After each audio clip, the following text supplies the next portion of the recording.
माओवादी त विघटन हुन्छ, माओवादी भन्ने केही पनि छैन। माओवादी मरिसक्यो, त्यो त विघटन उहिले विघटन भइसक्यो। प्रचण्ड आफूलाई जिउँदै भएको बताइरहेका छन्। होइन, त्यो उनी जिउँदो के मानेमा जिउँदछन् त? जनार्दन शर्मा र प्रचण्डको जुन झगडा देख्नुहुन्छ त्यो पार्टी कब्जा गर्नका लागि जनार्दनसँग पनि अब करिब करिब प्रचण्डको जति पैसा हुन थाल्यो होइन। त्यस हुनाले त्यो पार्टी अब म कब्जा गर्न सक्छु भन्नेमा भएपछि ऊ प्रचण्डसँग चाहिँ झगडा गर्न थाल्यो हो। भोलिपछि अर्को मान्छे नै छैन त्यहाँ पनि।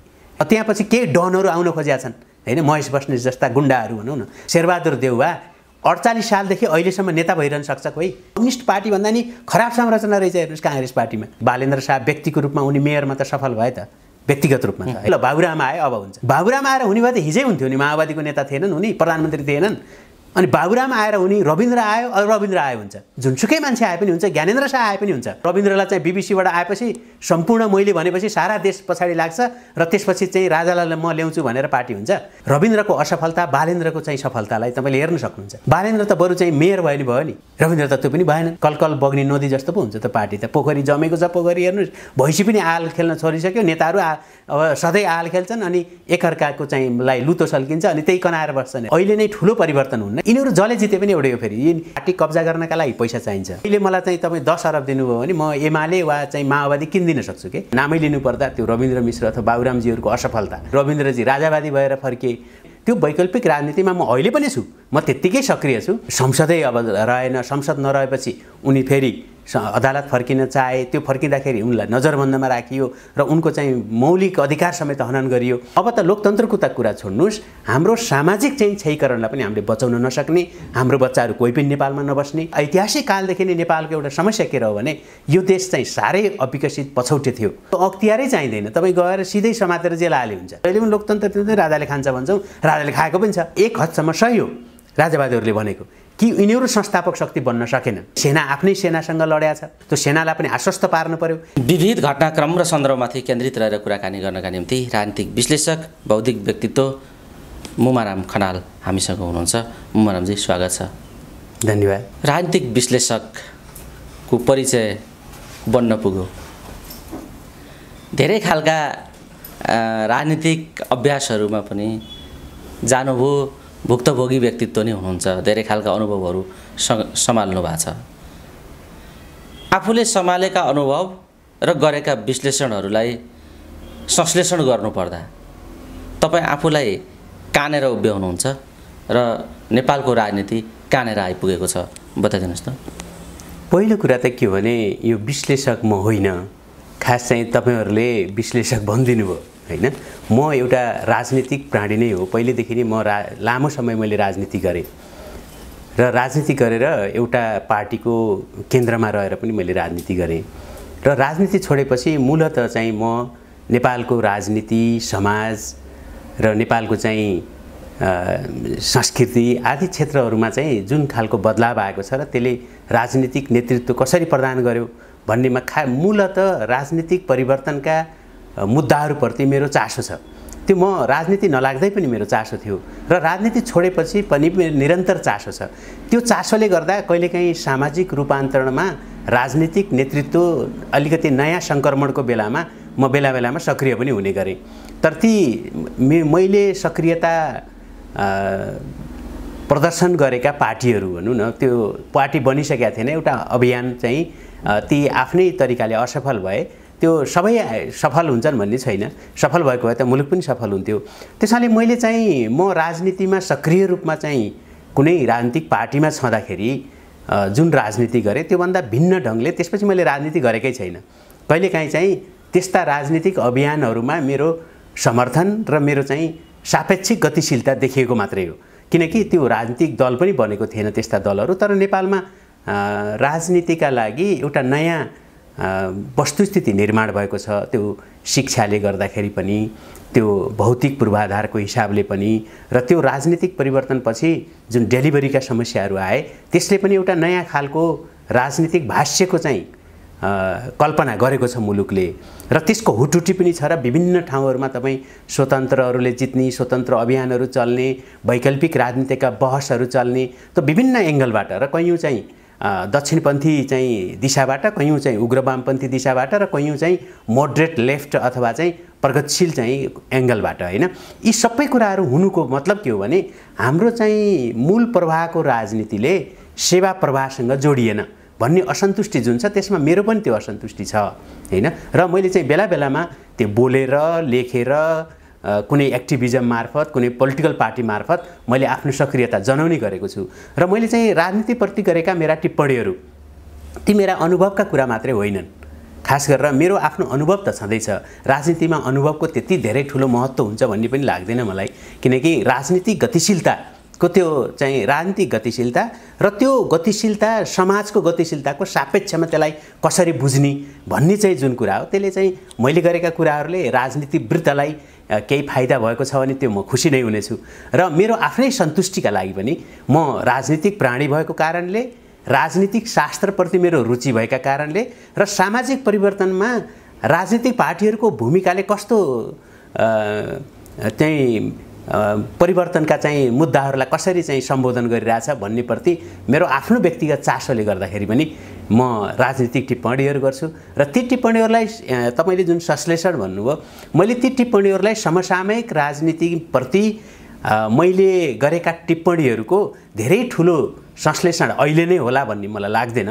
तर मलाई के लाग्छ भने एउटा इतिहासमा यस्ता टिप्पणीहरूका भोलि रिसर्च गर्नेहरूलाई होला हैन, भोलि चाहिँ नेपाली राजनीतिको इतिहासलाई चाहिँ फर्केर हेर्दाखेरि जस्तै हिजो मैले माओवादी आन्दोलनको चाहिँ एकदमै त्यसको चाहिँ जुन उच्चतामा थियो त्यति बेला मैले गरेका टिप्पणीहरू अहिले चाहिँ मलाई लाग्छ माओवादीको यो प्रकारको माओवादी आन्दोलनको विघटन र माओवादी कमजोर भइसकेको अवस्थामा हिजो के कस्ता गल्ती गरेको रहेछ त माओवादीले भन्दा 20 वर्ष अघि फर्केर मेरा आफ्ना आलोचनाहरू हेर्दा मैले चाहिँ सापेक्षिक रूपमा म ठिकै ठाउँमा रहेको ठान्छु।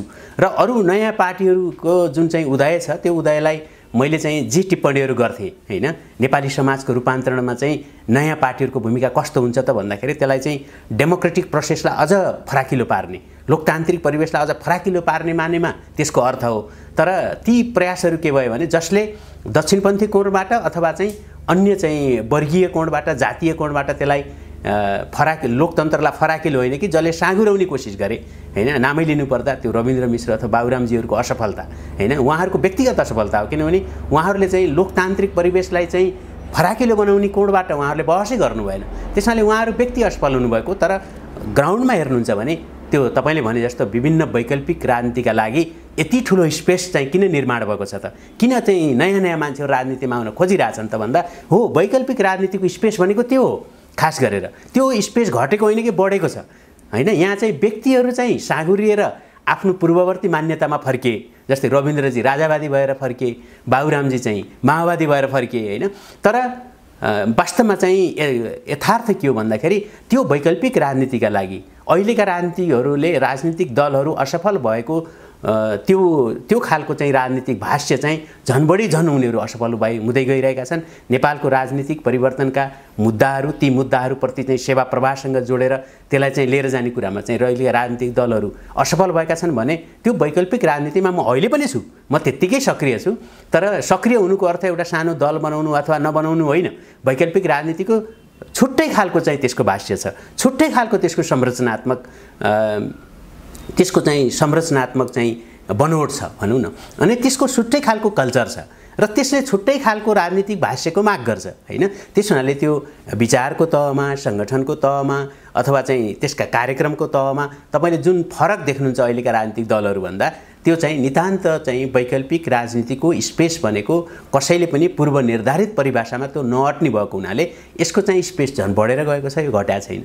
मोहनरामजी, मैले किन यो भन्यो भने इतिहासलाई यो अध्ययनका लागि, खोजका लागि एउटा काम होला भविष्यमा भन्नुभयो, तर मैले किन यो संश्लेषणको तपाईँसँग विषय नै यहाँबाट सुरु गरेँ भने ती विगतदेखि आजसम्म तपाईँले उठाएका कुराहरू नेपाली राजनीतिमा सान्दर्भिक हुन आएका छन्। वास्तवमा अहिले जल्दो बल्दो समस्या जो देखिएको छ यी पूर्व अनुमान गरिएका र विश्लेषण गरिएका विषयहरूमै राजनीति आइपुगेको छ, जो तपाईँले लामो समयदेखि गर्नुभएको थियो र ती स्मरण हुनु जरुरी छ भन्ने हिसाबले मैले यो विषय राखेको थिएँ। ठ्याक्कै तपाईँले यो भन्दै गर्दा तपाईँका वैकल्पिक राजनीतिक शक्ति निर्माणका अभ्यासहरूतर्फ म तपाईँलाई जोड्नेछु केही समयपछि। त्योभन्दा अगाडि सत्ताका अङ्गहरू जसरी अहिले महादेवले सतीदेवीका अङ्ग पतन भए जस्तो सत्ताका अङ्गहरू पतन हुँदै झरिराखेका छन्।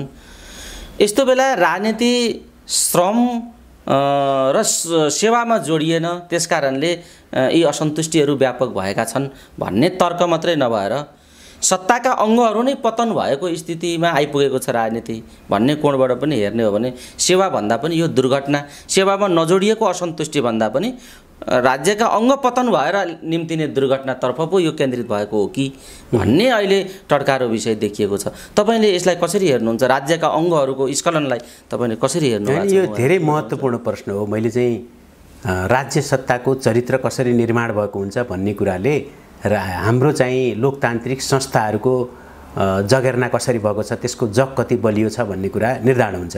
त्यसैले हाम्रो राजनीतिक इतिहास नै कस्तो भयो भने त्यो राष्ट्र निर्माणको प्रक्रियासँग नेपाली राजनीतिक दलहरू जोडिएनन्। राष्ट्र निर्माणसँग होइन कि भएको स्थापित सत्तालाई भत्काउनका लागि दलहरू बने। त्यस कारणले गर्दाखेरि उनीहरूमा चाहिँ त्यो भत्काउने, पार्टी बलियो बनाउने, आफू बलियो हुने र भएको सत्तालाई भत्काउने। तर भएको सत्ता भत्काउने र सत्तामा गइसकेपछि मुलुक बनाउने भन्ने कुरा ती फरक फरक विधाहरू हुन्। त्यसैले हाम्रो राजनीतिक नेतृत्व अर्काको सत्ता भत्काउनलाई सफल छ, तर आफू सत्तामा गइसकेपछि सेवा प्रवाह गर्न असफल छ। त्यो असफलता किन आएको भन्दाखेरि लोकतन्त्रमा हाम्रो नेतृत्व असाध्यै व्यक्तिवादी छ र हाम्रा पार्टीका संरचनाहरू चाहिँ असाध्यै व्यक्ति केन्द्रित र अधिनायकवादी छन्। ती लोकतान्त्रिक छैनन्। त्यो आन्तरिक लोकतन्त्रका हिसाबले जब पार्टीहरू लोकतन्त्रमा कमजोर हुन्छन्, उनीहरूको पार्टीको चाहिँ जुन आन्तरिक लोकतन्त्र हुन्छ त्यो कमजोर हुन्छ, त्यसपछि राज्यको चाहिँ लोकतान्त्रिक परिवेश पनि कमजोर हुन्छ। राज्यको लोकतान्त्रिक परिवेश कमजोर हुनु भनेको तपाईँले भने जस्तै राज्य सत्ताका अङ्गहरू कमजोर हुनु हो होइन। अझ लोकतन्त्रमा त के हुन्छ भने हामीले झट्ट भन्दाखेरि हामीले शक्तिको पृथकीकरण गर्दाखेरि मुलुकका तीनवटा चाहिँ संस्थाहरू मुख्य मानिन्छन् होइन, जो औपचारिक संस्था हुन्। त्यो एउटा चाहिँ कार्यपालिका हो, एउटा व्यवस्थापिका हो, न्यायपालिका हो। कार्यपालिका त अराजक हुँदै हुन्छ किनकि त्यसले राजनीति गर्छ। पार्लियामेन्ट सभ्य राष्ट्रहरूमा पनि तपाईँ हेर्नुभयो भने त्यहाँ चाहिँ विभिन्न खालका यस्ता अलिकति झडप हुने होइन, माइक भाँच्ने, कुर्सी फाल्ने, एकअर्कामाथि जाइ लाग्ने त्यस्तो हुन्छ होइन। यसको उदाहरणका लागि चाहिँ 1921मा जुन अमेरिकी संसदमा समेत डोनाल्ड ट्रम्पको पक्ष र विपक्षमा झडप भयो होइन। अमेरिकी इतिहासमा 233 वर्षपछि संविधान बनेको 233 वर्षपछि त्यस्तो घटना भयो। त्यसै हुनाले लोकतान्त्रिक संस्थाहरूलाई चाहिँ जुन शक्ति पृथकीकरण गरिन्छ त्यसको एउटा बलियो सैद्धान्तिक आधार हुन्छ। त्यो सैद्धान्तिक आधार के हो भन्नुहुन्छ भने पार्लियामेन्ट अलिकति अराजक हुन्छ किनभने त्यहाँ राजनीति हुन्छ, राजनीतिक दलहरूको पोलिसीको चाहिँ कुराहरू त्यहाँ हुने हुनाले त्यो विकास कस्तो गर्ने होइन, देशको चाहिँ विश्वविद्यालय कस्तो बनाउने, स्वास्थ्य नीति कस्तो बनाउने, देशको अर्थनीति कस्तो बनाउने आदि इत्यादि चाहिँ हरेक चाहिँ शिक्षा नीति कस्तो बनाउने आदि सबै कुराहरूको चाहिँ नीतिगत बहस हुने हुनाले त्यहाँ राजनीतिक पार्टीहरूका भिन्नताहरूले प्रवेश पाउँछन्। त्यस हुनाले त्यो संसद अराजक जस्तो देखिन्छ र त्यो अराजक अलिकति हुन्छ पनि किनभने राजनीति अलि अराजक ढङ्गले चाहिँ अगाडि बढ्छ। र त्यस्तै ब्युरोक्रेसीमा पनि हाम्रो अराजकता चाहिँ त्यो ब्युरोक्रेसीमा पनि देखा पर्यो किनकि हाम्रो नेतृत्व र हाम्रो संरचना अलोकतान्त्रिक भएको हुनाले ब्युरोक्रेसीले कसरी काम गर्छ त, कार्यपालिकाले कसरी काम गर्छ त भन्ने कुरामा कार्यपालिकामा पनि राजनीतिक हस्तक्षेप त्यत्तिकै चाहिँ त्यो बिस्तारै पहिला चाहिँ कम थियो, बिस्तारै त्यो बढ्दै गयो। र अर्को न्यायपालिका हेर्नु, न्यायपालिका भनेको सबभन्दा कन्जर्भेटिभ बनाइन्छ। त्यसले त्यो कन्जर्भेटिभ भएन भने, त्यो रूढिवादी भएन भने न्यायपालिकाले काम गर्दैन होइन। त्यो पावर सेपरेसन गर्दाखेरि त्यसै हुनाले नै द फेडरलिस्ट पेपर भन्छ, त्यो चाहिँ अमेरिकाको संविधान बनाउँदाखेरि जति बेला त्यो फेडरलिस्ट पेपर लेख्यो त्यसको सैद्धान्तिक आधार त्यस्तो थियो र त्यही सैद्धान्तिक आधारमा चाहिँ यो शक्ति पृथकीकरणका धेरै कुराहरू निर्भर छन् होइन। त्यसो हुनाले यो चाहिँ संसदीय व्यवस्था हामीले चाहिँ उब्जाएको व्यवस्था होइन खास गरेर। त्यसैले चाहिँ यो संसदीय राजनीतिक व्यवस्थाका अथवा लोकतान्त्रिक व्यवस्थाका सबै संसारमा एउटै खालको प्र्याक्टिस पनि छैन। त्यो आफ्नो देशको सापेक्षता अनुसार हाम्रो समाजको चाहिँ आवश्यकता अनुसार बनाउने हो। तर हामी कहाँ के भयो भने कार्यपालिकाभन्दा चर्को अहिले न्यायपालिकामा तपाईँ देख्नु भएको छ। अब चाहिँ पूर्व न्यायाधीशलाई चाहिँ प्रधान न्यायाधीशलाई चाहिँ महाअभियोग प्रस्ताव लगाइयो। महाअभियोग प्रस्तावपछि धेरै लामो समयसम्म त निष्क्रिय रह्यो। पछि चाहिँ राजनीतिक खिचातानीबाट उनलाई बोलाइयो। उनलाई बोलाइसकेपछि संसदै अब रहेन। संसद नरहेपछि उनी फेरि अदालत फर्किन चाहे। त्यो फर्किँदाखेरि उनलाई नजरबन्दमा राखियो र उनको चाहिँ मौलिक अधिकार समेत हनन गरियो। र यो प्रकारको न्यायालयमाथिको जुन राजनीति भइरहेको छ र अहिलेको सरकार पनि यसभन्दा अघिल्लो अहिलेको कामचलाउ सरकार भनौँ न, यो सरकार पनि चाहिँ परमादेशबाट बन्यो भनियो र त्यो एक प्रकारले हेर्दाखेरि त्यस्तो देखिन्छ पनि र दुई पटक चाहिँ संविधानमै नभएको कुरा संसद विघटनको चाहिँ प्रस्ताव गरियो र संसदलाई बचाउनका लागि झन् अराजनीति गरियो भन्दाखेरि त हाम्रा लोकतान्त्रिक संस्थाहरू हामी यति कमजोर बनाएका छौँ कि हिजो पनि हाम्रो लोकतान्त्रिक आन्दोलनको दौरानमा 62-63 को आन्दोलनमा चाहिँ के देखिया थियो भने औपचारिक चाहिँ जुन चाहिँ लोकतन्त्रका संस्थाहरू हुन् तिनीमा चाहिँ राजाले त्यसलाई कब्जा गरिसकेपछि लोकतन्त्रका अनौपचारिक संस्थाहरू हुन्छन् अझ महत्त्वपूर्ण, त्यो भनेको प्रेस हो हैन। प्रेसलाई चौथो अङ्ग भनिन्छ जो चाहिँ लोकतन्त्रको एउटा आधार स्तम्भ मानिन्छ, मानव अधिकार एउटा आधार स्तम्भ मानिन्छ, लैङ्गिक अधिकार एउटा आधार स्तम्भ मानिन्छ, नागरिक समाज अर्को आधार स्तम्भ मानिन्छ। जब लोकतन्त्रका औपचारिक संस्थाहरूले काम गर्न छोड्छन्, तिनीहरूमाथि राजनीतिक हस्तक्षेप हुन्छ भने अनौपचारिक ढङ्गबाट अब लोकतन्त्रका अनौपचारिक संस्थाले त्यसको नेतृत्व लिन्छन्। हिजो पनि हामीले नागरिक समाजले भन्दा राजनीतिक पार्टीहरू स्खलित भए, उनीहरूले भनेको पत्याएनन् र औपचारिक संस्थाहरू चाहिँ राजतन्त्रले चाहिँ सिज गर्यो। त्यो बेलामा पनि हामीले के देख्यौँ भने अनौपचारिक संस्थाहरूबाट नेतृत्व प्रदान गरियो हैन। ती पात्रहरू कस्ता थिए भन्ने कुरा होइन, जब क्राइसिस हुन्छ चाहिँ औपचारिक संस्थाहरूमा त्यसपछि अनौपचारिक संस्थाहरूले त्यसको नेतृत्व गर्छन्। र अहिले मैले के देखिरहेको छु भने यति हुँदाखेरि पनि अनौपचारिक संस्था समेत हामीले पार्टीकरण गरिदियौँ कि जसले गर्दा अनौपचारिक संस्थाहरूबाट हैन हिजो जसरी चाहिँ लोकतन्त्रको चाहिँ बचाउमा मिडिया आउँथ्यो, मिडियालाई त एउटा पार्टी नै भनियो, त्यति बेला नागरिक समाजलाई अर्को पार्टी भनियो। त्यो पार्टीभन्दा शक्तिशाली ढङ्गले उनीहरूले आफ्नो भूमिका निर्वाह गरे, त्यो भूमिका अहिले निर्वाह भइरहेको छैन। अहिले चाहिँ लोकतन्त्रका औपचारिक संस्थाहरू जति स्खलित हुँदैछन् त्यति नै अनौपचारिक संस्थाहरूलाई पनि स्खलित बनाइयो। अहिले कसैको कुरा कसैले नपत्याउने, सबैसँग लड्ने हैन, सबैले सबैको आलोचना गर्ने, सबैले सबैप्रति अविश्वास गर्ने, यो भएपछि के हुन्छ भने त्यो सामाजिक क्षयीकरणतिर गयो क्या। यो राजनीतिको त कुरै छोड्नुहोस्, राजनीति त त्यो क्षयीकरण भइसकेको थियो, यसका लोकतान्त्रिक संस्थाहरूको क्षयीकरण भइसकेको थियो, अब त सामाजिक क्षयीकरणतिर भने समाज नै यस्तो ठाउँमा पुग्यो कि त्यसलाई चाहिँ एक ढिक्का बनाएर लोकतन्त्रको रक्षाका लागि त्यो समाजलाई उभ्याउनै नसक्ने गरेर र नेपालका राजनीतिक दलहरूले नेपालको राजनीतिक प्रक्रियाले त्यसलाई स्खलनतिर लगिदियो। त्यसैले हाम्रो खतरनाक कुरा चाहिँ के हो भन्नुहुन्छ भने हाम्रा औपचारिक संस्थाहरू त कामै नलाग्ने, त मैले भने जस्तै त्यो सेतीदेवीको अङ्ग चाहिँ महादेवले चाहिँ बोकेर लिएर जाने जुन चाहिँ एउटा मिथ छ त्यो होइन, त्यो मिथमा जस्तै ती अङ्गहरू त पतन भए त्यो पतन भइसकेपछि पनि लोकतन्त्रका लागि अरू अङ्गहरू थिए नि, अनौपचारिक अङ्गहरू, तिनले पनि काम गर्न छोडे। तिनीहरू पनि यो वा त्यो बहानामा त्यही प्रकारको त्यो स्खलनका पछाडि चाहिँ लाए। त्यस कारणले गर्दाखेरि हाम्रो लोकतन्त्र मात्रै होइन कि अब त लोकतन्त्रको त कुरा छोड्नुहोस्, हाम्रो सामाजिक चाहिँ क्षयीकरणलाई पनि हामीले बचाउन नसक्ने, हाम्रो बच्चाहरू कोही पनि नेपालमा नबस्ने, ब्रेन ड्रेन चाहिँ त्यत्तिकै हुने, पढे लेखेको कोही पनि मान्छे नबस्ने। अब यहाँ को बस्ने त भन्दाखेरि यही राज्य दोहन गर्नका लागि हैन केही मान्छेहरू चाहिँ बस्ने र जो मान्छे बाहिर जान सक्दैन, अशक्त बुढाबुढी, सामान्य चाहिँ गरिब मान्छेहरू जसका केटाकेटीहरू जान सक्दैनन्, जसले चाहिँ 50,000 रुपियाँ पनि जुटाउन सक्दैन, त्यो मान्छे मात्र यहाँ बस्ने र यहाँको चाहिँ नेताले आफ्ना छोराछोरीहरू बाहिर चाहिँ पठाउने, यहाँबाट चाहिँ भ्रष्टाचार गरेको सम्पत्ति बाहिर राख्ने। यहाँका ब्याङ्कहरूमा त तपाईँले हेर्नुभयो भने 50 जना चाहिँ पुँजीपतिहरूले 95% चाहिँ लोन लिएका छन्। उनीहरू कुनै पनि बेला चाहिँ भाग्यो भने अर्थतन्त्र सखाप हुने भन्दाखेरि यो राज्यको असफलतातिर, एउटा फेल्ड स्टेटतिर यो गइरहेछ। यसको बुझाइ जुन खालको स्थितिमा हाम्रो राजनीति असफलता, राष्ट्र असफलतातिरको दिशा समातेको छ, यो राजनीतिक गल्तीका कारणले नै यो भइराखेको छ। तर यो गल्ती कहाँबाट सुरु भयो भन्ने पनि अहिले फर्केल्नुपर्ने स्थिति छ। 7 सालदेखि आजसम्मको परिवर्तनका स्थितिलाई हेर्ने हो भने हामीलाई स्थायित्व भएन, परिवर्तन स्थायित्व ग्रहण गर्न सकेन र फेरि पनि परिवर्तनका कुराहरू नै उठेका छन्, सङ्कटकै कुराहरू उठेका छन्। हाम्रो स्थायित्व किन यति कमजोर छ?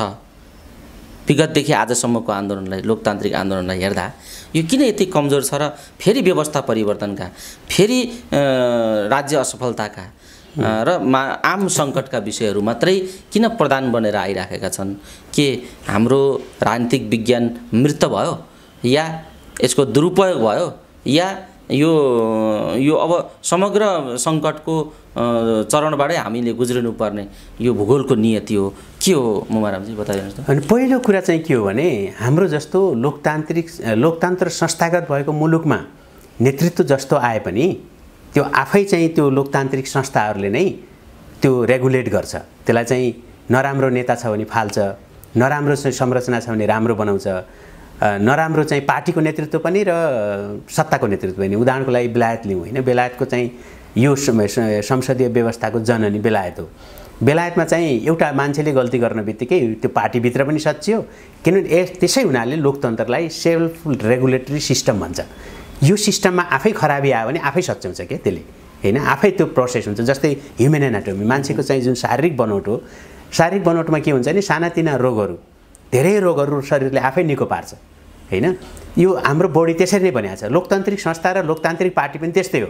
खराब नेतृत्व आउँछ, खराब नेतृत्व आयो भने अर्को चाहिँ चुनावमा त्यो जान्छ। तर हामी कहाँ के भयो भने नेतृत्व यति अधिनायकवादी भयो कि उसले चाहिँ लोकतन्त्रको होइन, उसले चाहिँ त्यही प्रकारको जुन राजतन्त्र हुन्छ त्यस्तै चाहिँ एउटा अधिनायकवादी नेतृत्व आफूलाई बनाएर अनि त्यो सेल्फ रेगुलेटरी सिस्टमलाई चाहिँ बिगार्यो उसले चाहिँ। जस्तै गाडी हुन्छ होइन, गाडीमा हर्न बज्छ, एउटा गाडी तपाईँले चलाउनु भयो भने त्यसका सबै सिस्टमहरूले काम गरिरहेको हुन्छन्। अब तर तपाईँले चाहिँ पङ्चर बनाइदिनु भयो एउटा किलाले भने के हुन्छ, गाडी चल्दैन होइन। तर सानो चाहिँ मिस्टेक हो नि त्यो, भन्नुहोस् न। त्यस्तै कुनै पनि एउटा ठाउँमा तपाईँले चाहिँ साइलेन्सर पाइपमा चाहिँ तपाईँ एउटा गाजर हालिदिनु भयो भने पनि त्यसले चाहिँ धुवाँ फालेन भने मोटरसाइकल बन्द हुन्छ। अब हाम्रो चाहिँ नेतृत्वले के गर्यो भन्दाखेरि त्यो लोकतन्त्रको सेल्फ रेगुलेटरी सिस्टमलाई चाहिँ उसले जाम बनायो। त्यो जाम बनाएपछि त त्यो जहाँको त्यहीँ रहने भयो। त्यसैले हाम्रो त्यो स्ट्याग्नेन्ट भन्छ नि, जुन चाहिँ त्यो स्ट्याग्नेन्ट पोजिसन राजनीतिको हाम्रो 7 सालदेखि नै छ, अहिलेसम्म पनि त्यो कन्टिन्यू नै छ। किनकि हाम्रो नेतृत्व, हाम्रो संरचना र हाम्रो राजनीतिक चाहिँ संस्कृति त्यो चाहिँ कहीँ पनि परिवर्तन भएन। त्यो नयाँ आउनु पर्थ्यो, नयाँ परिवेशमा 2046 सालपछि नयाँ नेतृत्व आउनु पर्थ्यो, 62-63 सालपछि नयाँ नेतृत्व आउनु पर्थ्यो। तर त्यो किन आएन भन्नु चाहिँ मैले अघि पनि भने, नेसन बिल्डिङसँग नजोडिएको पार्टी र स्थापित सत्ता भत्काउन मात्रै जानेको नेतृत्व, त्यसले चाहिँ यसको चाहिँ नेतृत्व गर्यो। र अर्को कुरा, ऐतिहासिक कालदेखि नै नेपालको एउटा समस्या के रह्यो भने यो देश चाहिँ साह्रै अविकसित पछौटे थियो। पृथ्वीनारायण शाहको पालादेखि नै तपाईँ हेर्नुभयो भने अहिलेसम्म पनि त्यो घट्दो क्रममा छ, त्यो बढ्दो क्रममा छैन। त्यस हुनाले त्यसका चाहिँ 2-3टा कुराहरूले मात्रै लोकतान्त्रिक व्यवस्था चल्छ भनिन्छ। त्यो एउटा के हो त भन्दाखेरि पहिलो कुरा शिक्षा हो। लामो चाहिँ विश्वविद्यालयको यात्रा गरेको मुलुकले मात्रै डेमोक्रेटिक कल्चर चाहिँ जगेर्ना गर्न सक्छ र डेमोक्रेटिक इन्स्टिट्युसनहरूलाई चाहिँ उसले विकास गर्न सक्छ। त्यसैले हाम्रो चाहिँ विश्वविद्यालय नै मेरो उमेरको छ भनेपछि तपाईँ कल्पना गर्नुहोस् कि हाम्रो चाहिँ विश्वविद्यालयले ज्ञान उत्पादन गरेन, शिक्षित मान्छे उत्पादन गरेन, विश्वविद्यालय नै थिएन। राज्यले 104 वर्षसम्म शिक्षा नै वर्जित गर्यो। त्यसभन्दा अगाडि पनि शैक्षिक इतिहास हाम्रो राम्रो थिएन भन्दाखेरि अशिक्षित मान्छेहरूले डेमोक्रेसीलाई चाहिँ स्ट्रेन्थन गर्दैन, नम्बर 1। नम्बर 2, अशिक्षित समाज भइसकेपछि र देश पिछडिएपछि मध्यम वर्ग आउँदैन, किनभने डेमोक्रेसी चाहिँ नि मध्यम वर्गलाई हो। गरिब वर्गले त्यो डेमोक्रेसी नै बुझ्दैन, ऊ काममा हुन्छ। र धनी वर्गलाई कुनै पनि तन्त्रले चाहिँ उसलाई असर गर्दैन, किनकि उसले जस्तो तन्त्रमा पनि ऊ चाहिँ त्यही ढङ्गमै आफूलाई समायोजन गर्छ र त्यो सामाजिक प्रभुत्वशाली वर्ग भएको हुनाले होइन, त्यो सोसियल प्रिभिलेज ग्रुपलाई डेमोक्रेसी चाहिँदैन। डेमोक्रेसी चाहिने भनेको मध्यम वर्गको मान्छेलाई हो। मध्यम वर्गको मान्छेलाई चाहिँ मध्यम वर्गीय आय भएको मान्छेमा रूपान्तरण गर्नुपर्छ डेमोक्रेसीका लागि। त्यो पनि हामी कहाँ किन भएन भने, मैले अघि पनि भने, पृथ्वीनारायण शाहदेखि यता एउटा स्थिर सुनको मूल्यमा तपाईँले तलबको चाहिँ कुरा गर्नुहुन्छ भने पृथ्वीनारायण शाहको पालामा 17 रुपियाँ चाहिँ तोला सुन थियो र त्यति बेला 51 रुपियाँ चाहिँ 50-51 रुपियाँ एउटा अधिकृतको तलब थियो, जो चाहिँ 3 तोला सुन बराबरको तलब थियो। अहिले सुनको मूल्यमा चाहिँ हिसाब गर्नुहुन्छ भने अहिले 3 लाख रुपियाँ त छैन कुनै पनि अधिकृतको। भन्दाखेरि त हामी त तल ओर्लिँदैछौँ, खस्दैछौँ। 50,000 दिएर हामीले चाहिँ भ्रष्टाचारको कुरा गर्छौँ। 50,000 चाहिँ तलब तपाईँले चाहिँ एउटा चाहिँ सहसचिवलाई तलब दिनुहुन्छ, उसको 50,000 को त उसको फ्ल्याटै छ होइन, फ्ल्याटमा बस्छ, छोराछोरीलाई पढाउँछ, अनि चाहिँ उसको सामाजिक हैसियत पनि छ। तपाईँले त्यो अख्तियारै चाहिँदैन, तपाईँ गएर सिधै समातेर जेल हाले हुन्छ होइन। त्यो किन बनेको त भन्दाखेरि उसको तलब कमसेकम चाहिँ 3-4 लाख रुपियाँ तलब हुने बेला भइसक्यो। त्यसैले हाम्रो आम मान्छेहरू एउटा त बेरोजगार छ होइन, 2टा कुरा मैले भने, एउटा शिक्षाको कुरा, एउटा चाहिँ मध्यम स्तरको आय भएको कुरा, अनि मात्रै त्यसले चाहिँ डेमोक्रेटिक पार्टीहरूलाई सच्याउने हो। किनकि जब तपाईँ 2-3 लाख रुपियाँ तपाईँको तलब हुन्छ तब मात्रै तपाईँले तपाईँका नेताको बारेमा चाहिँ गलत भन्न सक्नुहुन्छ। नत्र उसले चाहिँ तपाईँलाई चाहिँ गल्ती गरे पनि, उसले गल्ती गर्यो भने तपाईँले भन्नै सक्नुहुन्न, किनकि त्यही पार्टीबाट तपाईँ बाँच्नुपर्छ होइन। तपाईँलाई पार्टीबाट गरिदियो भने त्यो राज्य सत्ताका अङ्गहरूमा चाहिँ दोहन गर्न पनि उसले ठाउँ दिँदैन, अनि पार्टीभित्रको चाहिँ भ्रष्टाचारको लागि पनि ठाउँ हुँदैन। भन्दाखेरि त ऊ त पार्टीबाट चाहिँ बाहिर निस्किने बित्तिकै भोकै मर्ने भयो, या त ऊ चाहिँ यहाँ देश छोडेर खाडीतिर जानु पर्यो, शिक्षित मान्छे पनि छैन पार्टीमा भन्दाखेरि त आम रूपमा तपाईँले पार्टीभित्र विरोध गर्नेहरू हेर्नुभयो भने ऊ राम्रो आय भएको मान्छेले विरोध गर्छ पार्टीमा, किनभने उसलाई चाहिँ त्यो पार्टीबाट चाहिँ भ्रष्टाचार गर्नु छैन, मुलुकबाट भ्रष्टाचार गर्नु छैन। त्यसमाले एउटा शैक्षिक अवस्था कमजोर, अर्को चाहिँ मध्यम आय भएको मान्छेमा रूपान्तरित भएन मुलुक, र अर्को के हो भने आधारभूत चाहिँ संरचना, आधारभूत चाहिँ विकासका संरचना नभएको हुनाले हाम्रो मान्छेहरू सबै काठमाडौँमा थुप्रिने, सबै चाहिँ त्यही असन वरिपरि थुप्रिने हैन। किनभने तपाईँ त्यही भारतमा तपाईँले हेर्नुभयो भने बेसिक इन्फ्रास्ट्रक्चर पहिल्यै बनेको हुनाले 80 किलोमिटरबाट मान्छे चाहिँ जागिर खान चाहिँ आफ्नो गाडी चलाएर जान्छ र ऊ चाहिँ 1.5 घन्टामा चाहिँ त्यहाँ पुग्छ, किनभने बाटा ठुला ठुला छन्, चौडा छन्, इन्फ्रास्ट्रक्चर राम्रो छ। त्यसमाले ऊ चाहिँ त्यहाँ नजिकै त्यहीँ बस्न खोज्दैन, न सहर आउन खोज्छ हैन। त्यस्ता सहरहरू कैयौँ छन्।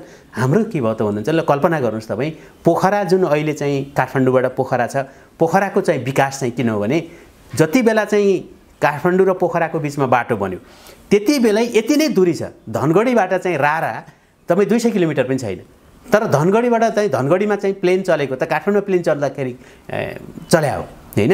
भन्दाखेरि धनगढीबाट चाहिँ तपाईँ पोखरा के अरे राराको एउटा मात्रै बाटो चाहिँ तपाईँ 2 लेनको बाटो बनाउनुहुन्थ्यो भने अहिले चाहिँ पोखराभन्दा चाहिँ धनी चाहिँ रारा चाहिँ जुम्ला हुन्थ्यो हैन।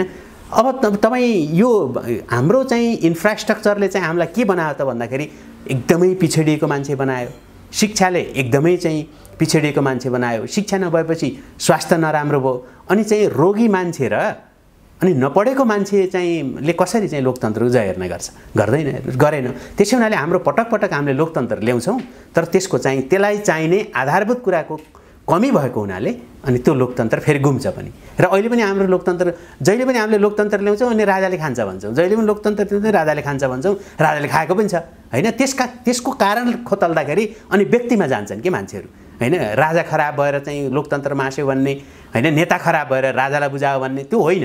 वास्तवमा चाहिँ हाम्रो आधारभूत कुरा के हो, जहाँनिर हाम्रो चाहिँ मुलुक सर्भाइभ गर्नका लागि कुनै केही पनि नै छैन हैन। यहाँ बाउ छोरा झगडा गऱ्यो भने त त्यहाँ चाहिँ बाउ छोराले एकअर्कालाई मन नपराएर होला र कुनै पनि छोराले बाउलाई किन मन पराउन त, किन छोराले बाउलाई मन के अरे बाउले छोरा मन पराउन त भन्दा त्यहाँ केही कन्ट्राडिक्सन होला नि हैन। जहाँ चाहिँ त्यो बाउ छोराको सम्बन्धलाई सपोर्ट गर्ने चिजहरू भएनन् हैन, त्यो ल्याकिङ भयो। त्यहाँ त्यो कुराबाट हामीले विश्लेषण गर्दैनौँ। हामीले चाहिँ मान्छेका नियतमा, किन हामी आफै पनि व्यक्तिवादी छौँ कि लोकतन्त्रमा व्यक्तिवाद भन्दा पनि धेरै अरू समस्याले त्यही खडा गर्यो। हाम्रो संरचनालाई सुधार गर हैन, हाम्रो चाहिँ लोकतन्त्रमा भएका कमी कमजोरीहरूलाई सुधार्ने कुरा छँदै छैन। अनि व्यक्तिले व्यक्तिलाई प्रतिक्रिया गर्यो, पार्टीले पार्टीलाई गाली गर्यो, अनि त्यसपछि त्यसले चाहिँ के गर्छ त भन्दाखेरि हाम्रो चाहिँ राजनीतिक व्यवस्थालाई, हाम्रो सामाजिक व्यवस्थालाई, हाम्रो आर्थिक व्यवस्थालाई अझ बढी नकारात्मक बनाउँदै ल। मुबारमजी ठ्याक्कै कस्तो प्रष्ट ढङ्गले आम दर्शक श्रोताले बुझ्ने गरी जुन विषयवस्तु तपाईँले राखिदिनु भएको छ, यसले थप जनतालाई सुसूचित हुने र एउटा खालको समीक्षा गर्ने, किन निर्वाचनको मुखैमा हामी छौँ, समीक्षा गर्ने एउटा अवसर पनि जुट्नेछ। तपाईँले जसरी यी विषयहरूलाई राख्नुभयो, 7 सालदेखि 46 सम्मको आन्दोलनले पनि भएन भनेर त्योभन्दा यिनै विषयहरू र यिनै आवाजहरूलाई मुखरित गर्दै माओवादी आन्दोलन उठेको, अलिक पृथक ढङ्गले 46सँग पनि असन्तुष्टि हुँदै माओवादी आन्दोलन उठेको हो। त्यो आन्दोलन ले यी विषयहरूलाई सम्बोधन गर्छौँ भन्ने कुराको एजेन्डा बोकेर जुन आन्दोलन उठेको थियो, यो कहाँनिर अल्मलियो भन्ने अहिले प्रश्न छ। यसको जवाब त पछिल्लो समय राजनीतिक आन्दोलनमा जोडिएको माओवादी पङ्क्तिले दिनुपर्ने होइन भन्ने एउटा अहिलेको जिज्ञासा पनि छ, बताइदिनुहोस् त। त्यो वास्तवमा जवाब दिने भन्दा पनि त्यसले चाहिँ अरूप्रतिको प्रतिक्रिया हैन, त्यो प्रतिक्रिया चाहिँ हिजो राजनीतिक तहमा थियो, 52 सालपछि त्यो हतियारको तहमा ओर्लिएको मात्रै हो। त्यसमाले एउटा लोकतान्त्रिक आन्दोलनको लागि त माओवादीको योगदान होइन, किनभने उसको उद्देश्य पनि त्यो थिएन। बरु माओवादी डिलेमा के हो भन्दाखेरि त्यसको दुविधा के थियो भन्दा उसले चाहिँ चाहेको कम्युनिस्ट अधिनायकवादी सत्ता स्थापित गर्न नसकेपछि उसले चाहिँ त्यो डेमोक्रेटिक प्रोसेससँग चाहिँ सम्झौता गर्यो हैन। र संसारभरिका 1970 यताका तपाईँ सबै घटनाक्रमलाई हेर्नुहुन्छ भने 2 थरी परिणाम मात्रै आएका छन् यस्ता खालका माओवादी आन्दोलनहरूका। माओवादी अथवा सशस्त्र द्वन्द्वका भनौँ न, मार्क्सवादमा आधारित अथवा चाहिँ हिंसात्मक आधारित चाहिँ वामपन्थी आन्दोलनहरू होलान्। त्यस्ता आन्दोलनका 2टा परिणाम आएका छन्। एउटा अपवादलाई छोडेर त्यो 70 पछि कम्बोडियामा चाहिँ खमेरिजहरूले चाहिँ सत्ता कब्जा गरे, तर त्यो सत्ता कब्जा पनि धेरै दिन रहेन, धेरै चाहिँ 2 वर्षमै उनीहरू चाहिँ त्यो सत्ता च्युत पनि भयो 2-3 वर्षमै। एउटा परिणाम के हो भन्दाखेरि त्यहीँको डेमोक्रेटिक प्रोसेससँग उनीहरूले चाहिँ सम्झौता गरेर शान्ति प्रक्रियामा फर्किए र अर्को चाहिँ राज्य सत्ताको दमनबाट सकिए हैन। यी दुईटा मात्रै परिणाम आएका छन् कि त्यो परिणाम मध्ये पहिलो परिणामभन्दा सुखद परिणाम चाहिँ दोस्रो परिणाम हो, जहाँ चाहिँ नेपालमै तपाईँले हेर्नुभयो भने पनि झापा आन्दोलन पछिको झापा आन्दोलन पनि शान्तिपूर्ण राजनीतिमा फर्कियो, माओवादी आन्दोलन पनि फर्कियो, भारतका आन्दोलनहरू पनि तपाईँ हेर्नुभयो भने तेलङ्गाना विद्रोहदेखि यताका सबै आन्दोलनहरू शान्तिपूर्ण ढङ्गमा फर्कियो। अहिले पनि त्यहाँ माओवादीहरूका सशस्त्र द्वन्द्वहरू छन् र ती चाहिँ राज्य सत्ताबाट सकिने क्रममा छन् हैन। कति कम्प्रोमाइज गरेर आउँछन्, कति सकिन्छन्, त्यो यी परिणाम यति दुईटा नै हुने हो। र मार्क्सले एउटा सन्दर्भमा भनेका पनि छन्, कहीँ अलिकति मात्रै डेमोक्रेटिक चाहिँ प्रोसेस छ कहीँ भने राज्यमा त्यस्ता प्रकारका चाहिँ अधिनायकवादी आन्दोलनहरू सफल हुँदैन हैन, त्यो भएनन् पनि। किनकि त्यहाँको चाहिँ अलिकति मात्रै तपाईँलाई भेन्टिलेटर छ, सास फेर्ने ठाउँ छ भने हैन, मान्छे निसासिएर मर्दैन। त्यसकारणले हाम्रो चाहिँ आन्दोलनको दौरानमा चाहिँ एउटा भाष्य कम्युनिस्टहरूको सशस्त्र सङ्घर्ष गर्ने, कम्युनिस्ट अधिनायकवाद लागू गर्ने र बुर्जुवा सत्तालाई चाहिँ नामेट पार्ने एउटा भाष्य चाहिँ आजदेखि होइन, त्यो 6 सालदेखि नै थियो हैन। त्यो भाष्यमा टेकेर सानातिना विद्रोहहरू पनि भइरहे, तर माओवादी विद्रोह अलि ठुलो विद्रोह हो र त्यसको पनि परिणति त्यही नै हुनुपर्ने थियो, त्यही नै भयो हैन। कि त राज्य सत्ताहरू दमन गरेर सकिनु पर्थ्यो कि उसले राज्य सत्ता कब्जा गर्ने स्थिति छँदै थिएन। त्यो मैले भने 1970 पछि त्यो स्थिति नै देखा परेको छैन कहीँ पनि त्यसरी कब्जा गरेको। बरु शान्तिपूर्ण ढङ्गले आएर आफ्ना लेफ्ट एजेन्डाहरूलाई इमान्दारीपूर्वक लिएर जाने हो भने उनीहरूले सक्थे। तर नेपालको सन्दर्भमा किन भएन भन्दा 46 सालपछि पनि नेपाली कांग्रेसले जब यो राष्ट्र निर्माणसँग र डेलिभरीसँग जोडेर त्यो पार्टीलाई चाहिँ एउटा संस्थागत पार्टी बनाउने चाहिँ एउटा मौका आएको थियो, त्यो उले गरेन। त्यो नगरिसकेपछि चाहिँ त्यसैको जगमा माओवादी आन्दोलन आयो हैन, र एमालेले पनि त्यो मौका पायो अल्पमतको सरकारपछि। उले पनि त्यो डेलिभरीसँग जोडेर नेपालमा चाहिँ विद्रोही शक्ति होइन कि एउटा संस्थापक शक्ति बन्ने अवसर थियो हैन। राजा मात्रै होइन, पार्टीहरू पनि संस्थापक शक्ति बन्न सक्छन् भन्ने बेला थियो। तर उले चाहिँ नेपाली कांग्रेस प्रमुख दुश्मन, माओवादी प्रमुख दुश्मन, माओवादीले यी दलहरू प्रमुख दुश्मन देख्न थाले। त्यसले गर्दाखेरि ती संस्थापक शक्ति होइन कि ती विद्रोही शक्ति भइरहे। अब माओवादी पनि के भयो भन्नुहुन्छ भने उला पनि 62-63 सालपछि एमाले र कांग्रेस जोड्दाखेरि पनि प्रत्यक्षतर्फ ठुलो पार्टी थियो, तर उसलाई चाहिँ उसको दम्ब यस्तो भयो कि ऊ पनि विद्रोही भइरह्यो हैन। ऊ चाहिँ सत्तामा आयो, अब सेनापतिसँग लड्न थाल्यो हैन, राज्य सत्ताका ससाना चाहिँ इन्स्टिट्युसनसँग उसको चाहिँ प्रतिक्रिया मात्रै रह्यो। जबकि ऊ एउटा संस्थापक शक्ति भएर राजा राजतन्त्र समेत गइसकेपछि त हिजो त बरु एउटा संवैधानिक राजतन्त्र अथवा सक्रिय राजतन्त्रको बेलामा हाम्रो चाहिँ संस्थापक शक्ति को हो भन्दाखेरि पृथ्वीनारायण शाहदेखिको लिगेसीलाई लिएर राज संस्था हो भन्न सकिन्थ्यो हैन। जो अहिले राजावादीहरूले के क्लेम गर्छन् भने त्यो एक हदसम्म सही हो राजावादीहरूले भनेको, कि यिनीहरू संस्थापक शक्ति बन्न सकेनन् किनभने कसैको पनि चाहिँ विश्वास लिन सकेनन् हैन। त्यो विश्वास लिन नसक्ने चाहिँ कारण चाहिँ के रह्यो त भन्दाखेरि अब त्यो राज संस्था पनि त्यो सकेन। तपाईँ खास 46 सालपछि राज संस्थाले पनि त्यो स्थान लिन सकेन, जसले गर्दाखेरि राज संस्था पनि खासै जनताहरूमा लोकप्रिय पनि छैन र राज संस्था आएर फेरि चाहिँ नयाँ जगेर्ना गर्छ भन्ने त्यति विश्वास पनि मान्छेहरूलाई छैन। र नेपालमा राजतन्त्र चाहिँ त्यो लेभलमा चाहिँ सामाजिक तहमा त्यो धेरै स्थापित पनि छैन। त्यो कारणले गर्दाखेरि यी राजनीतिक दलहरू नै जो बहुदलीय चाहिँ राजनीतिक व्यवस्थामा त राजनीतिक दलहरूले नै हामी संस्थापक शक्ति हौँ, अब यो मुलुक हाम्रो हो, अब यसप्रति विश्वास गर्नुस्, अब कुनै राजा महाराजा छैनन्, अब चाहिँ नेपाली नागरिक नै त्यो सर्वशक्तिमान हो र त्यो नागरिकताको चाहिँ जगेर्ना गर्न, त्यो नागरिक अधिकारको जगेर्ना गर्न हामी छौँ भनेर भन्नु पर्थ्यो। तर यी के गर्न थाले, राज्य सत्ताका अङ्गहरूसँग कोही पुलिससँग लड्या छ आइजिपी कला बनाउने भनेर, कोही चाहिँ सेना आफ्नै सेनासँग लड्या छ, त्यो सेनालाई पनि आश्वस्त पार्नु पर्यो। एउटा व्यवस्था अन्तर्गतका आएको सेना थियो, त्यो अर्को व्यवस्थामा सङ्क्रमण गर्दाखेरि त्यसलाई पनि विश्वासमा लिनुपर्ने थियो। र नेपालको चाहिँ एलिट वर्ग भनौँ न, जो चाहिँ तपाईले चाहिँ त्यो एलिट वर्ग त आखिर चाहिन्छ नै राजनीतिमा मात्रै होइन मुलुकका लागि चाहिन्छ। तपाईँ कल्पना गर्नुहोस्, ज्ञानेन्द्र शाह चाहिँ आफ्नो सम्पत्ति लिएर म अब असुरक्षित छु यो देशमा भन्न बित्तिकै त एउटा ठुलो चाहिँ एलिट ग्रुपलाई त त्यसले चाहिँ ठुलो असर गर्थ्यो नि। यहाँबाट पैसा बाहिरिन्थ्यो, मान्छेहरूले सुरक्षाको अवधारणै बदलिन्थ्यो। राजा त यहाँ बस्न सकेन, अब चाहिँ धनी मान्छेहरूलाई यो छैन, अब यिनीहरूले चाहिँ यो सक्यौछन् भन्ने चाहिँ हुन्थ्यो र गरिरहेको पनि त्यस्तो छन् भन्दाखेरि ज्ञानेन्द्र शाह यहीँ बस्नु त नेपालका लागि त एउटा ठुलो चाहिँ एसेट हो त्यो, किनकि त्यसले एउटा सुरक्षा अवधारणामै हामीलाई चाहिँ चेन्ज ल्याउँछ त्यसले होइन। भोलि चाहिँ एउटा गाउँमा अलिकति धनी मान्छे चाहिँ त्यहाँ छोडेर हिँड्यो भने धेरै मान्छेहरू असुरक्षित हुन्छन्। यद्यपि त्यो धनी मान्छेले सताएको थियो होला कैयौँलाई, तर त्यो होइन नि त। सामाजिक चाहिँ तपाईँ क्षयीकरण रोक्ने हो भने हाम्रो चाहिँ त्यो इन्स्टिट्युसन, हाम्रो चाहिँ सोसाइटीको चाहिँ डिके कसरी हुन्छ त भनेर त्यो तहमा सोच्ने मान्छे चाहियो नि त होइन। अब हामीले चाहिँ एउटा गरिबले चाहिँ धनी भरि सकियो भने म राजा हुन्थेँ भने जस्तो त हुँदैन। हेर्नुहोस्, सामाजिक क्षयीकरण भने त्यही हो। त्यही हुनाले तपाईँ चाहिँ हाम्रो सामाजिक अवस्थालाई चाहिँ जीवित राख्नका लागि यी सबै वर्गहरू, सबै चाहिँ जातिहरू सबै चाहिए जस्तै त हो नि होइन। त्यस हुनाले चाहिँ मैले के देख्छु भन्दाखेरि नेपालका राजनीतिक दलहरू संस्थापक शक्ति बनेर नेपाललाई चाहिँ आश्वस्त पार्ने होइन, नेपालका इन्स्टिट्युसनलाई आश्वस्त पार्ने होइन, दल आफू। र त्यो दलभित्र चाहिँ झगडा किन हुन्छ भन्दाखेरि पद लिन।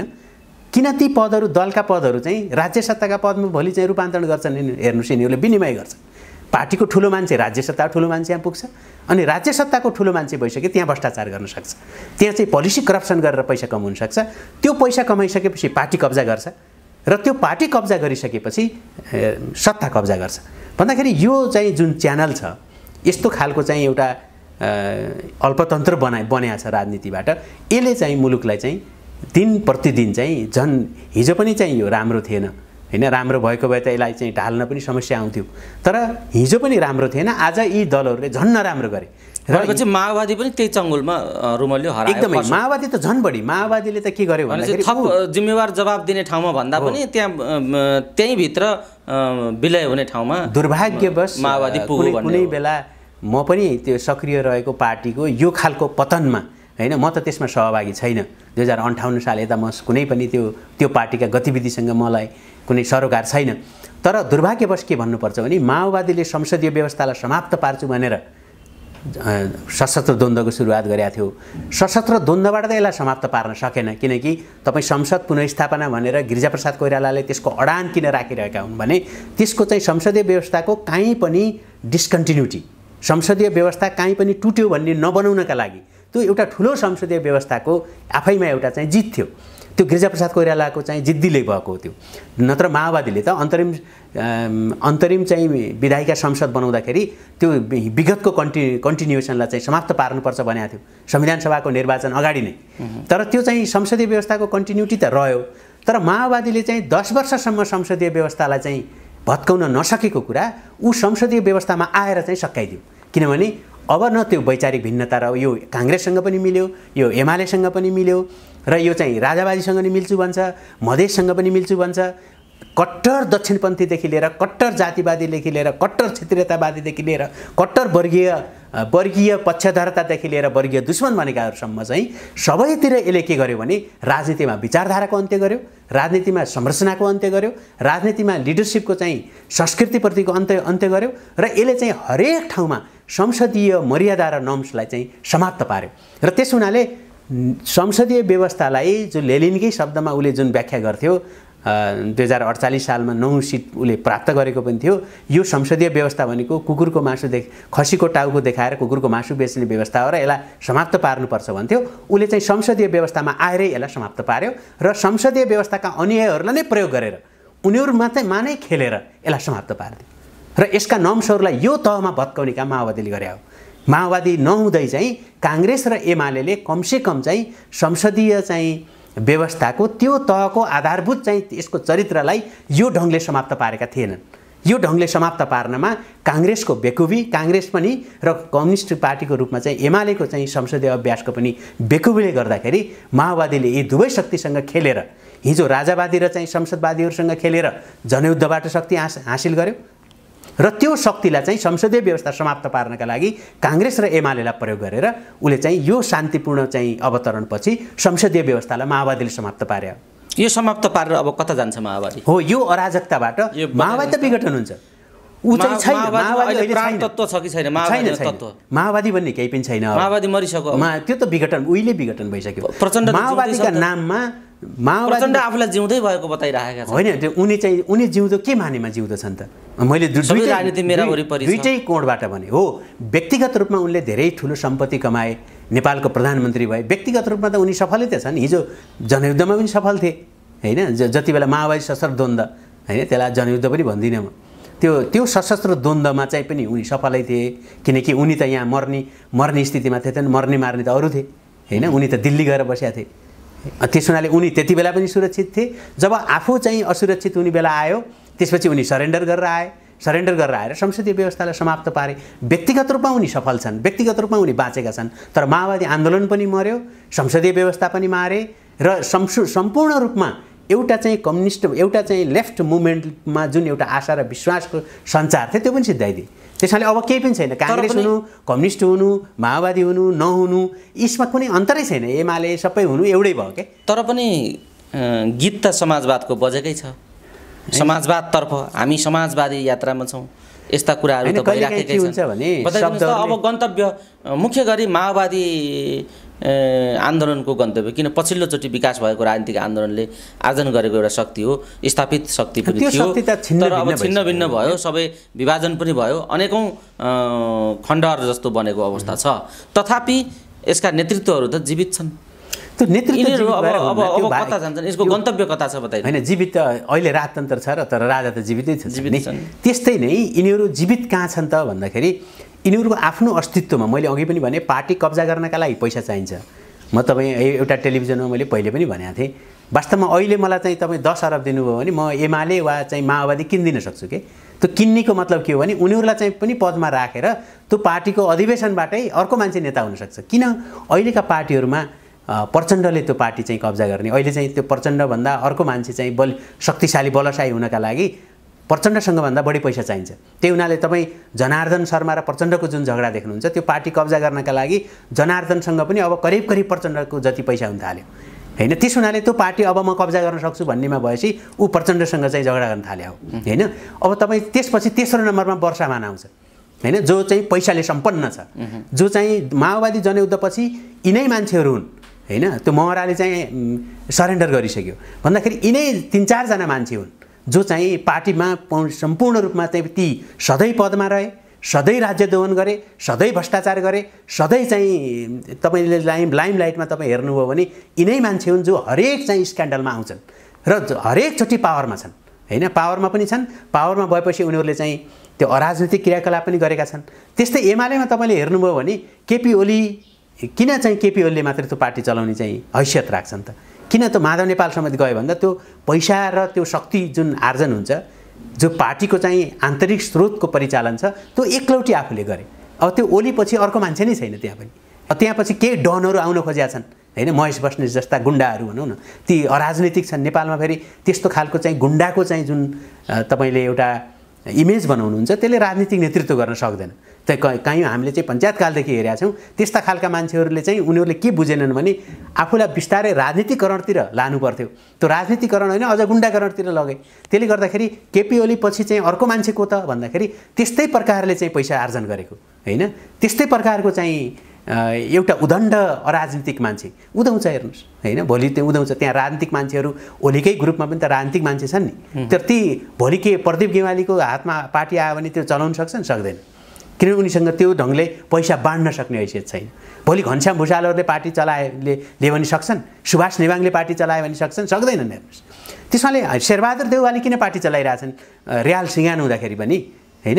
उनीसँग जुन चाहिँ पैसाको स्रोत छ, उनले आफ्नो श्रीमतीलाई जुन ढङ्गले चाहिँ परिचालन गर्छन् र त्यो पार्टीलाई, पार्टीका मान्छेहरूलाई किन्छन्, पार्टीका पदहरू मार्फत किन्छन्, राज्य सत्तामा सहुलियत दिएर किन्छन्, विभिन्न ढङ्गले चाहिँ शक्तिको दुरुपयोग गरेर पोलिसी करप्सन गर्छन्, त्यहाँबाट पैसा उठाउँछन् र अनि पार्टी चलाउँछन् भन्दाखेरि यी तीनवटा चाहिँ मान्छेहरू हेर्नुभयो तपाईँले नेपालका चाहिँ मेजर पार्टीहरूमा भने त्यो पार्टीलाई चलाउने जुन लोकतन्त्रको सार तत्त्व मैले अघि भने पार्टीमा चाहिँ सेल्फ रेगुलेटरी सिस्टम हुन्थ्यो भने शेरबहादुर देउवा 48 सालदेखि अहिलेसम्म नेता भइरहन सक्छ कोही? कम्युनिस्ट पार्टी भन्दा नि खराब संरचना रहेछ हेर्नुहोस् काङ्ग्रेस पार्टीमा हैन, भन्दाखेरि एमालेको भन्दा पनि खराब संरचना रहेछ भन्छु म त। भन्दाखेरि यी पार्टीमा शक्तिशाली भएका मान्छेहरू अहिलेबाट होइन। कृष्णबहादुर महरा हेर्नुहुन्छ भने 48 सालबाटै हो, केपी ओली हेर्नुहुन्छ भने पनि 48 सालबाटै हो हैन, प्रचण्ड हेर्नुहुन्छ भने 35 वर्षदेखि पार्टीको चाहिँ नेतृत्व परिवर्तन गर्न दिन्न, मसँग विभेद राख्यो भने पार्टी फुटाएर लैजाऊ भन्छ, केपी ओलीले त्यही भन्छ हैन, शेरबहादुरको त्यस्तै छ। भन्दाखेरि तपाईँले नेपालका लोकतान्त्रिक पार्टीहरू त्यसको आन्तरिक लोकतन्त्रको प्रक्रिया पनि सेल्फ रेगुलेटरी भएन, स्वनियमनकारी भएन र त्यो जब लोकतन्त्रमा पार्टीहरूले नै सत्ता चलाउने हो हैन, त्यसैले पार्टी जबसम्म लोकतान्त्रिक हुन्न तपाईले राज्यको परिवेश लोकतान्त्रिक हुन्न। तिनै मान्छे आइरहन्छन् र तिनै मान्छेलाई झेल्न हामी बाध्य हुन्छौँ भन्दाखेरि हाम्रो चाहिँ शासकीय स्वरूपले पनि हामीलाई सपोर्ट गरेन, निर्वाचन प्रणालीले पनि हामीलाई सपोर्ट गरेन, हाम्रो चाहिँ लोकतन्त्रको इतिहासले हामीलाई सपोर्ट गरेन, हाम्रो चाहिँ लोकतान्त्रिक संस्थाहरूले हामीलाई सपोर्ट गरेनन्। त्यसको मेजर कारण के हो भने नेपालका राजनीतिक पार्टीहरूको चाहिँ नेतृत्व र संरचना, यी दुईटै कुरा लोकतन्त्रका लागि चाहिँ बनेकै छैन। यही महसुस गरेर हामी विकल्प दिन्छौँ, विकल्प दिनुपर्छ भनेर वैकल्पिक राजनीतिक शक्तिका अभ्यासहरू पनि भए, कति सफल भए, कति असफल भए, कति क्रियाशील छन्, प्रयत्नहरू भइराखेका छन्। त्यसमा स्वतन्त्रहरूको एउटा लहर पनि अहिले आएको छ। यस्तै कुरालाई हामी विकल्प दिनुपर्छ भन्ने हिसाबले जुन खालको उभार अहिले स्वतन्त्रको एउटा लहर देखिएको छ, स्थानीय निकायको निर्वाचनमा आएका स्वतन्त्रहरूको काम कारबाही पनि अहिले बाहिर आइराखेकै छ। यो एउटा लहर र यी वैकल्पिक अवस्थाहरूलाई तपाईले कसरी हेर्नु भएको छ मोहनजी, बताइदिनुहोस् त। विकल्पको दाबी के यसलाई हस्तक्षेप गर्न सक्ने विकल्प पैदा हुन सक्ला? अब निर्वाचन पनि आइरहेको सक्छ। विकल्पको दाबी आफैमा नराम्रो कुरा होइन। विभिन्न मान्छेहरूले विकल्पको दाबी गर्न सक्छन्, तर त्यो दाबीलाई विश्वासमा रूपान्तरण गर्नुपर्ने हुन्छ हैन। दाबी जसले पनि गर्न सक्छ। दाबी गर्नु हाम्रो संविधानको स्वतन्त्रता पनि छ। तपाईले जुनसुकै विचारधाराका लागि, जुनसुकै संगठनका लागि अथवा एक्लै मैले यो मुलुकलाई चाहिँ एउटा वैचारिक तहमा हैन, यसको चाहिँ एउटा डेमोक्रेटिक चाहिँ प्रोसेसलाई चाहिँ डेलिभरीको तहमा म चाहिँ लिएर जान सक्छु भनेर तपाईले दाबी गर्नुहुन्छ र हाम्रो संविधानले दिएका अधिकारहरूलाई प्रयोग गरेर तपाईँ कुनै पनि राजकीय स्थानहरूमा तपाईँ जान सक्नुहुन्छ हैन। त्यो व्यक्तिको स्वतन्त्रताको कुरा हो। तर त्यो दाबी आफैमा विश्वासमा रूपान्तरण हुन्छ कि हुन्न भन्ने कुरा चाहिँ तपाईका कर्ममा आधारित हुन्छन्। चाहे त्यो व्यक्तिको रूपमा, जस्तै बालेन्द्र शाह व्यक्तिको रूपमा उनी मेयरमा त सफल भए त, व्यक्तिगत रूपमा त हैन, उनले चाहिँ के काम गर्छन् भन्ने कुरा त्यो विश्वासमा रूपान्तरण, उनले जित्नुसम्म त उनले विश्वासमा रूपान्तरण गरे हैन, हर्क साम्पाङजीले गरे अथवा अरू कसैले पनि गर्ला। यो व्यक्तिगत तहमा भयो। अर्को सांगठनिक तहमा पनि मान्छेहरूले एउटा अभियानको तहमा गर्लान्, एक्टिभिजम मार्फत हामीले राजनीतिलाई दबाब दिन्छौँ भन्लान्, कसैले होइन राजनीति पार्टी मार्फत गरौँला भन्लान्। बल्ल यो विकल्पको अहिले नेपालका राजनीतिक दलहरूको चाहिँ 76 वर्षको इतिहास छ। यी चाहिँ 76 वर्षका बुढा, यिनीहरू आफै बुढा मात्रै छैनन्, यिनीहरूको पार्टीको इतिहास पनि त्यत्तिकै बुढो छ हैन। त्यस हुनाले अहिले भर्खरै यो डिस्कोर्स त नयाँ संविधान आइसकेपछि 72 सालपछि सुरु भएको डिस्कोर्स हो। यो 72 सालपछि सुरु भएको डिस्कोर्समा तपाईँ यसको असफलता भन्ने बेलै भएको छैन। कुनै व्यक्ति आउँछ, दाबी गर्छ, जान्छ, अर्को व्यक्ति आउँछ, दाबी गर्छ, जान्छ, अर्को व्यक्ति आउँछ, दाबी गर्छ, जान्छ, र एउटा चाहिँ ब्रोड एउटा चाहिँ आन्दोलन यो बनिसकेको छैन। यो आन्दोलन बन्छ हैन। त्यो आन्दोलन बन्दाखेरि हामीले पात्रलाई नहेरौँ। अब हाम्रो चाहिँ समस्या कहाँनिर हो भने मिडियाको पनि समस्या हो। त्यो के हो भन्दाखेरि हाम्रो जस्तो व्यक्तिवादी संरचना छ राजनीतिको, जस्तो व्यक्तिवादी संरचना हाम्रो राज्यको छ, त्यस्तै व्यक्तिवादी संरचनामा हामीले वैकल्पिक राजनीतिमा पनि खोज्न थाल्यौँ के। त्यो गलत चाहिँ वैकल्पिक राजनीति गर्नेहरूको त भयो हैन। त्यो यसमा चाहिँ एजेन्डालाई केन्द्रमा राख्ने हो। कुन मान्छे आउँछ र कुन मान्छे जान्छ भन्ने कुरा वैकल्पिक राजनीतिको त्यो डिस्कोर्स नै होइन, त्यो विषय नै होइन। हाम्रोमा त के भने फलानु आयो अब हुन्छ, फलानु आयो अब हुन्छ। पात्रहरू त आउँछन् जान्छन्। वैकल्पिक राजनीतिले पात्रलाई चाहिँ केन्द्रमा राख्न थाल्यो भने त्यो वैकल्पिक राजनीति नै होइन। हाम्रो गल्ती के भयो? बाबुराम प्रधानमन्त्री भएको मान्छे, ल बाबुराम आयो अब हुन्छ। बाबुराम आएर हुने भए त हिजै हुन्थ्यो नि, माओवादीको नेता थिएनन् उनी, प्रधानमन्त्री थिएनन्। अनि बाबुराम आएर हुने, रविन्द्र आयो अब रविन्द्र आयो हुन्छ हैन। ती पहिला पनि राजावादी थियो, अहिले पनि राजावादी भए, वैकल्पिक राजनीति गर्छु भनेर आए। हामीले किन चाहिँ कुन राजावादी हो, कुन मधेसवादी हो, कुन जातिवादी हो, कसले हेर्छ? ऊ एजेन्डामा केन्द्रित भएर आउँछ भने जुनसुकै मान्छे आए पनि हुन्छ, ज्ञानेन्द्र शाह आए पनि हुन्छ। वैकल्पिक राजनीतिका लागि ज्ञानेन्द्र शाह आएर उदात्त लोकतान्त्रिक परिवेशलाई म फराकिलो पार्छु, अब नेपालमा राजतन्त्र सम्भव छैन, म नेपालमा चाहिँ पूर्व राजा भए पनि म जनताको राजनीति गर्न आउँछु भने हुन्छ नि त। किन नहुने? एजेन्डालाई केन्द्रमा राख्नु पर्यो। र तपाईहरुले पनि प्रश्न गर्दाखेरि मेरो आग्रह के छ भन्दाखेरि वैकल्पिक राजनीतिको भाष्य के हो भन्दाखेरि त्यहाँ कुनै अहिले संरचना पनि छैन, त्यहाँ कुनै नेता पनि छैन। वैकल्पिक राजनीति भनेको अहिलेको सेवा प्रवाह गर्न नसकेका दलहरूको मुख्यतया चाहिँ कमजोरी कहाँ हो? म नेता हुनका लागि वैकल्पिक राजनीति चाहिने होइन। त्यसैले रविन्द्रको चाहिँ व्यक्तिवादलाई चाहिँ पक्षपोषण गर्नका लागि चाहिँ वैकल्पिक राजनीति चाहिने हो र? बाबुरामलाई चाहिँ पक्षपोषण गरेर बाबुरामलाई पार्टी चाहियो, प्रचण्डले लात हानेर निकाल्दिए, त्यसपछि चाहिँ उसलाई पार्टी चाहिएर वैकल्पिक हुने हो र? हैन। अब रविन्द्रलाई चाहिँ बीबीसीबाट आएपछि सम्पूर्ण मैले भनेपछि सारा देश पछाडि लाग्छ र त्यसपछि चाहिँ राजालाई म ल्याउँछु भनेर पार्टी हुन्छ। त्यसैले वैकल्पिक राजनीति भनेको म होइन, एजेन्डा हो। डेलिभरी गर्न नसकेको डेमोक्रेटिक इन्स्टिट्युसनलाई कसरी चाहिँ अगाडि लिएर जान सकिन्छ, नागरिक सर्वोच्चतालाई चाहिँ कसरी स्थापित गर्न सकिन्छ, सबैलाई चाहिँ डेमोक्रेटिक प्रोसेसभित्र ल्याउँ र स्वनिगमनकारी त्यही भित्रबाटै चाहिँ इभल्भ भएर चाहिँ लिडरसिप आओस्, त्यो डिटर्मिनिस्टिक एप्रोच भन्छ के। तर पात्र मात्रै देखिएका छन् त्यो हिसाबले हेर्ने हो भने हो, त्यही भएर विचार ठोस हुन सकेको छैन। अनि त्यही भएर त पात्र फालिए नि त। ती बाबुरामलाई फालिदियो, वैकल्पिक राजनीतिले एक्सेप्ट गर्यो र रविन्द्रलाई एक्सेप्ट गर्यो र गरेन उनलाई पनि फालिदियो हैन। उनीहरू आफ्नो आफ्नो ठाउँमा जान्छन्। यसको जग कसरी हाल्ने होला? हो, त्यो जग बसिरहेछ। अहिले विकल्पको रूपमा तपाईँ हेर्नुभयो भने रविन्द्रको असफलता, बालेन्द्रको चाहिँ सफलतालाई तपाईँले हेर्न सक्नुहुन्छ। बालेन्द्र त बरु चाहिँ मेयर भयो नि भयो नि, रविन्द्र त त्यो पनि भएन हैन। त्यसैले बाबुरामको असफलतालाई तपाईँले हेर्न सक्नुहुन्छ। बाबुरामको चाहिँ असफलताले चाहिँ के गर्यो भन्दा बाबुरामका मान्छेहरूलाई सबैलाई त्यो ती त हिजो पनि माओवादी थिए, माओवादीमा फर्के। अरू बाँकी मान्छेहरूले त त्यो वैकल्पिक राजनीतिको लागि एउटा ठोस आधार तयार गरे। अहिले जुन हामी डिस्कोर्स गरिरहेछौँ हैन, सबै मान्छेहरू के हो त भन्दाखेरि एउटा नागरिकको तहमा चाहिँ एजेन्डाबाट कन्सिस्टेन्ट भएर एजेन्डाबाट जोडिएर आउन् र आफूलाई चाहिँ त्यो व्यक्तिवादको रूपमा एउटा वैकल्पिक राजनीतिको मसियाको रूपमा प्रस्तुत नगरून्। यी सबैले के हो भने अहिलेका राजनीतिक दलहरू जुन चाहिँ डेमोक्रेटिक स्ट्रक्चर पनि छैन, डेमोक्रेटिक लिडरसिप पनि छैन। त्यसैले यहीँबाट इभल्भ भएर इन्डक्टिभ मेथडबाट पार्टी आफै निर्माण होस्, आफै त्यसले चाहिँ इलेक्सन गरोस्, आफै त्यसबाट चाहिँ नेताहरू जन्मिउन् र नेताहरूले सकेनन् भने ती तुरुन्त बिलाएर पनि जाउन्।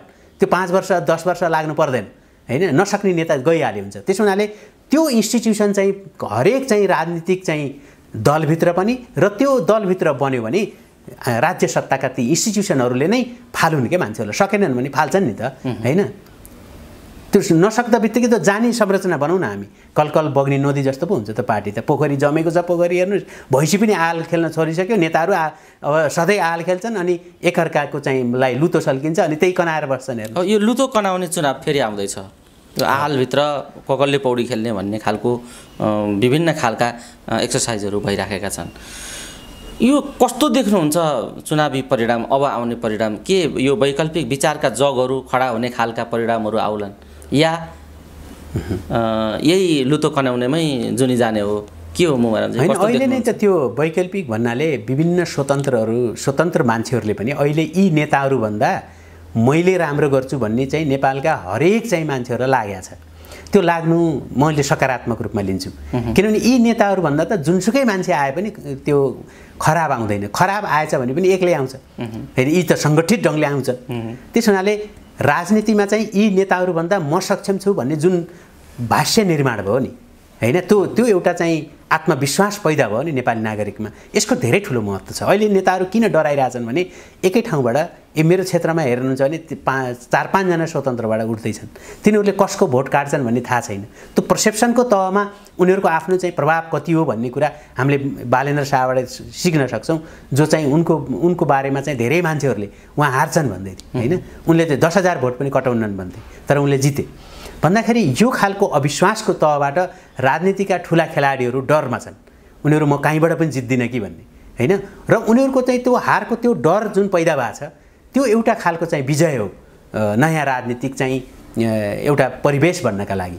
तर अहिले नै स्वतन्त्रबाट चाहिँ 5-7 जनाले जितेछन् भने अथवा नजितेछन् भने पनि अहिले नै ठुलो परिवर्तन हुन्न। किनकि यो लोकतन्त्रको मैले अघि पनि भने अहिले यो लोकतन्त्र यस्तो औपचारिक छ कि तपाईँ उदाहरणको लागि 48 सालदेखि अहिलेसम्म नहारेका शेरबहादुर देउवाले 12,000 चाहिँ मतले जित्ने डडेलधुराको एउटा निर्वाचन क्षेत्र त किन्दै भयो। प्रत्येक व्यक्तिलाई घर बनाइदिए पनि पुग्ने बेला भइसक्यो कि उनले 48 सालदेखि गरेको भ्रष्टाचार हैन र निरन्तर शक्तिमा रहेको चाहिँ त्यो शक्तिलाई दुरुपयोग गरेर उनले 12,000 मत किन्न त सक्छन् र उनी देशभरिको प्रधानमन्त्री हुन्छन्। अब प्रचण्डको हालत त्यही हो हैन, अर्कोको हालत त्यही हो भन्दाखेरि त तपाईँले यस्तो औपचारिक लोकतन्त्रबाट जुन अपेक्षा गर्नुहुन्छ त्यही पनि नहुनुभन्दा, चुनाव नहुनुभन्दा यस्तो औपचारिक ढङ्गले चुनाव हुनु र केही औपचारिक लोकतन्त्रलाई पनि चाहिँ अगाडि बढाउनका लागि एउटा वैधानिक आधार तय हुनु त्यो हाम्रो लोकतान्त्रिक पद्धति र संस्थाप्रतिको विश्वासका लागि पनि आवश्यक छ। नत्र झन् त्यो चाहिँ अधिनायकवादतिर जान्छ। तर यो सीमित लोकतन्त्रले जो 5 वर्षमा एकचोटि भोट हाल्नुहुन्छ तपाईँ र त्यो भोटलाई चाहिँ नेताले किनिसकेको छ। र अर्को कुरा चाहिँ विभिन्न ढङ्गले चाहिँ नीतिगत भ्रष्टाचार गरेर अनि चुनाव जित्नका लागि अनेक हत्कण्डा छ।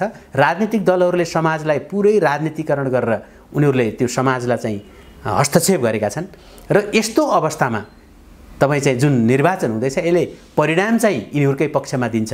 यिनीहरू जसले जिते पनि एउटै हो। फेरि यिनले यसले जित्यो भने फरक, उसले जित्यो भने फरक भन्ने केही पनि छैन। मैले अघि पनि भने माओवादी एमाले र काङ्ग्रेस भन्ने केही फरकै बनाइदिएन र त्यो माओवादीले बनाइदिएको हो त्यो होइन। कहिले एमालेसँग खेलेर कहिले काङ्ग्रेससँग खेलेर जो हिजो त कमसेकम एउटा विचारधारात्मक चाहिँ फरक छ भन्ने थियो नि त्यो पनि समाप्त पारिदिएको छ होइन। संसदीय व्यवस्थालाई चाहिँ त संसदीय व्यवस्थामै पसेर समाप्त पारिदियो माओवादीले, बरु बन्दुकले सकेका थिएन भन्दाखेरि यो औपचारिक लोकतन्त्रले नेपालको चाहिँ जुन समस्या छ त्यसलाई समाधान चाहिँ गर्दैन। हवस्, समय दिनुभयो, यो महत्त्वपूर्ण समय र संवादका लागि यहाँलाई धेरै धन्यवाद।